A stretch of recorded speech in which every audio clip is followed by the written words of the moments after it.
At the end of April 1975, after the Saigon Army's defeat at Chunlok, the situation became extremely tense for them. At this point, they had only one way to survive: retreating to the sea to preserve their forces. To carry out this plan, the Saigon Army needed to hold on to Barrière Vũng Tàu, especially the Ca Mai Bridge, as it was the key point on the route leading to Vũng Tàu and the only escape route to the sea. If the Ca Mai Bridge was captured by the liberating forces, the Saigon Army's retreat path would be cut off, leaving them with no option but complete failure. On April 27, 1975, when Barrière was liberated, the Saigon Army decided to destroy the Ca Mai Bridge to prevent the liberating forces from advancing into Vũng Tàu. This was a decisive move to maintain the last defensive line and protect their retreat route.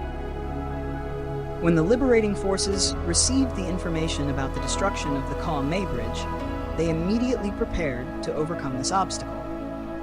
All efforts of the Saigon Army at this point were focused on holding the Ca Mai Bridge, as it was not only the gateway to retreat, but also the symbol of their last hope for survival. With a resolve to fight to the end, the Saigon Army concentrated its most elite forces, especially the 1st Airborne Brigade, to protect the Ca Mai Bridge.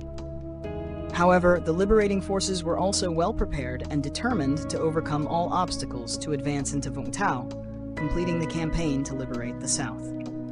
In the battle at Ca Mai Bridge, the forces involved on both sides were clearly divided, with high levels of preparation and determination. On the liberating forces side, the main force in this battle was the 3rd Gold Star Division, consisting of 3 regiments: Regiment 2, Regiment 12, and Regiment 141. The division was reinforced with various units, including artillery, enabling them to provide strong fire support to the infantry while overcoming obstacles.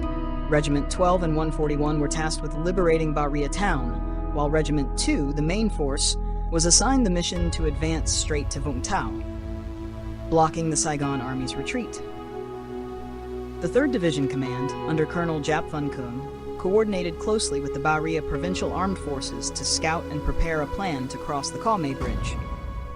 On the Saigon Army's side, after the defeat at Chunlok, they concentrated their last elite forces in Barrière Vũng Tàu to hold out.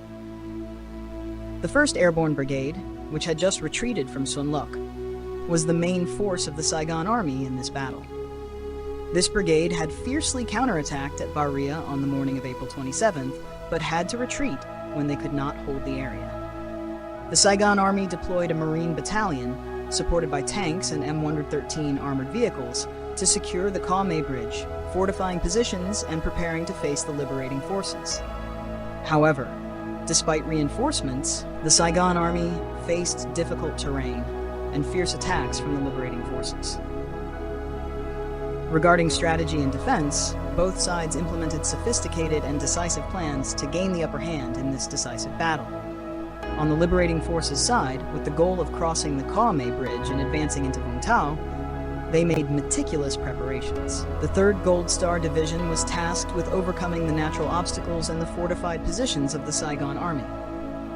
The liberating forces command, in cooperation, Barrière Provincial Armed Forces, carefully studied the terrain around the Ca Mai Bridge to identify weaknesses in the Saigon Army's defense lines. They also prepared a plan to cross the river despite the strong current in the Ca Mai River and the muddy terrain on the northern bank. The liberating forces were determined to use any means necessary to cross the bridge, as it was a critical point to open the way into Vũng Tàu.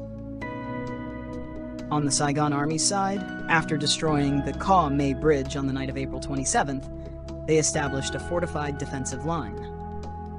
The Marine Battalion, reinforced with tanks and M113 armored vehicles, was deployed to protect the bridge and prevent any efforts by the liberating forces to cross. They constructed fortified positions at both ends of the bridge, with machine gun, mortar, and artillery positions ready to confront the liberating forces' attacks.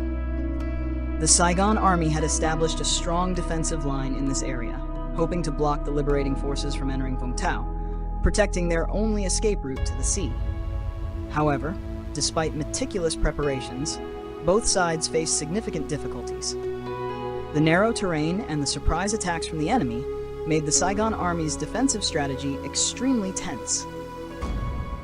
The battle at Ka Me Bridge began on the evening of April 27th, when the Saigon Army destroyed the bridge to prevent the liberating forces from advancing into Vũng Tàu. This action marked a turning point when the liberating forces decided to immediately deploy to overcome this obstacle. The liberating forces, under the command of the 3rd Gold Star Division, conducted a bold strategy to approach the Ka Me Bridge in the dark, hoping to surprise the Saigon Army's defensive line. The bridge was destroyed. The liberating forces faced a monumental challenge. To the north of the bridge, where the liberating forces were stationed, was a low-lying plain with many swamps, making it difficult to deploy forces and firepower. To the south of the bridge, where the Saigon Army defended, the terrain was higher, favorable for defense with fortified positions and tanks, supported by armored vehicles. This terrain made it difficult for the liberating forces to approach and cross the river, especially when fire from the Saigon Army continuously rained down, causing significant losses to the forward units. Despite facing strong resistance, the liberating forces did not give up. Throughout April 28th, they continued to launch attacks on the Saigon Army's positions at Ka Me Bridge. The liberating soldiers waded through the river or used small boats to cross, but the fire from the Saigon Army caused many boats to be sunk in the water. The liberating forces suffered heavy casualties, but they did not retreat. The first attack in the morning was repelled, but immediately the commanders of the 3rd Gold Star Division decided to change tactics. Seeing that the direct assault tactics were not yielding the desired results, the 3rd Division Command made an important decision: switch to flanking tactics, attacking from behind the Saigon Army. During the night, Regiment 12, having completed the task of liberating Baria, was ordered to secretly move eastward through Long Hai and Phuc Tin. The terrain here was more favorable and less noticed by the Saigon Army. The liberating forces mobilized over 50 fishing boats from local fishermen to carry troops across the sea, landing on the southeast beach of Vũng Tàu. At dawn on April 29th, when the liberating forces entered behind the Saigon Army, they created a huge surprise. At the Ka Me Bridge, the Saigon Army was completely caught off guard by the fierce attack from behind. The Saigon Marine Corps was attacked from the flank and rear, causing their defensive line to break. 2 M113 armored vehicles were destroyed, and the entire defensive line south of Ka Me Bridge was severely weakened. The Saigon Army hastily retreated to Vũng Tàu, abandoning their positions and weapons. As soon as the southern defense line collapsed, the liberating forces on the northern bank quickly crossed the Ka Me River, swimming or using small boats to overflow onto the southern bank. The Saigon Army's firepower was almost gone, and by around 10 a.m. on April 29th, the liberating forces completely took control of the Ka Me Bridge. The remaining Saigon forces here were either destroyed or forced to flee. This was an important victory, opening the way for the liberating forces to advance into Vũng Tàu. Units from Regiment 2 and Regiment 12 continued to intensify their attacks on the city center of Vũng Tàu, completely taking control of the area by noon that day. With the victory at Ka Me Bridge, the liberating forces pushed the Saigon Army's forces into the sea and opened the door to enter the city of Vũng Tàu. This battle marked the complete collapse of the Saigon Army's final defense line in the Vũng Tàu area. The victory at Ka Me Bridge was not only a major military success in the Vũng Tàu liberation campaign, but also a pivotal moment in the 1975 Tet Offensive. After capturing the Ka Me Bridge on the morning of April 29th, the liberating forces quickly consolidated their positions and launched further attacks on the city center of Vũng Tàu. With the victory at Ka Me Bridge, the liberating forces had widened the path into Vũng Tàu, completely cutting off the Saigon Army's only retreat route. This was a strategic victory with decisive consequences for the liberation of Vũng Tàu and the total destruction of the Saigon Army's defense capability in this area. After taking control of the Ka Me Bridge, the liberating forces from Regiment 2 and Regiment 12 continued their attack into Vũng Tàu, passing through important areas like Rak Ba Bridge, a major gateway into the city center. Although the Saigon Army tried to hold out and organize several defensive operations, they could not withstand the powerful and unexpected attacks from the liberating forces. The liberating forces commando units had captured Rakba Bridge, enabling the main forces to continue their advance into the city without facing significant resistance. By this time, the Saigon Army only had remnants of the Marine Corps and paratroopers holed up in a few fortified positions, such as the Palette Hotel. However, despite their attempts to resist, these remnants could not maintain their resistance for long. On April 30th, the liberating forces continued to capture the provincial governor's offices and key Saigon government agencies in Vũng Tàu, while surrounding the last resistance pockets. President Deng Văn Minh declared unconditional surrender at 1330, but there was still one final resistance point at the Palette Hotel, with around 200 Marine and paratrooper soldiers.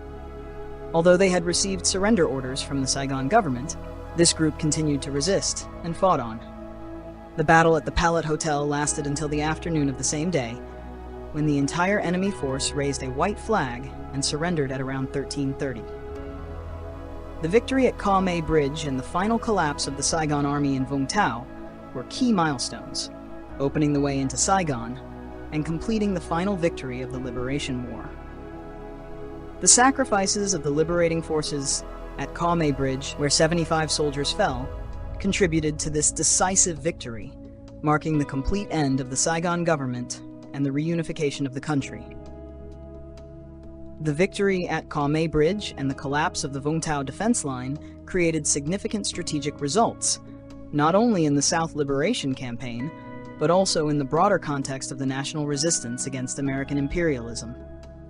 Capturing the Ca Mai Bridge opened the path into Vũng Tàu, completely cutting off the Saigon Army's retreat route and bringing down their final defensive line in the area. The liberating forces took full control of the entire Vũng Tàu area by noon on April 29th, and one day later, on the afternoon of April 30th, the city was completely liberated. The results of the victory at Ca Mai Bridge not only marked the complete defeat of the Saigon Army, but also contributed to the downfall of President Deng Văn Minh's government. The fall of Vũng Tàu cut off all hopes of the Saigon Army continuing the war and paved the way for the liberating forces to enter Saigon, ending the war that had lasted for over 2 decades. Within a few days, from April 29th to April 30th, the liberating forces took control of most of the key areas of Vũng Tàu, defeated the remaining Saigon Army forces, and forced them to surrender unconditionally. Victory was even greater as it marked a pivotal moment in Vietnam's history, signaling the end of the Ngo Dinh Diem regime, the Saigon regime, and the American Allied forces, opening a new chapter in the reunification process. The liberating forces completely destroyed the Saigon Army's ability to resist, creating a shockwave both internationally and within the Saigon government. In particular, the victory at Ca Mai Bridge proved the relentless strength and fighting spirit of the people of the South during the final, decisive moments of the war. This victory also had a profound effect on national spirit, reaffirming the role of the People's Army in protecting the nation's independence and freedom. The enormous sacrifices, especially of the liberating soldiers who fell at Ca Mai Bridge, became a symbol of patriotism, indomitable will, and determination to regain peace and reunification for the entire nation. In the victory at Ca Mai Bridge, sacrifices and casualties were inevitable, especially for the liberating forces. According to local sources, 75 liberating soldiers bravely sacrificed their lives in this battle, a significant number given the intensity of the fighting. They fought under difficult conditions, overcoming natural obstacles and the heavy firepower from the Saigon Army. These sacrifices were not only a huge loss in terms of human lives, but also a symbol of the strong spirit, resolve, and determination of the people of the South in the fight to protect the nation's independence and freedom. For the Saigon Army, despite their total defeat, they too suffered heavy losses. Hundreds of soldiers, including units of Marines and paratroopers, were killed or taken prisoner in the fierce attacks of the liberating forces. Many Saigon soldiers had to abandon their weapons and positions to flee, while the remaining ones had no choice but to surrender when they could no longer continue fighting. At the Palette Hotel, the last resistant stronghold, Nearly 200 Saigon soldiers continued to resist until their entire force was defeated in the afternoon of April 30th. These sacrifices and casualties, although painful, played a decisive role in the great victory of the Vietnamese people, opening the era of peace and national reunification.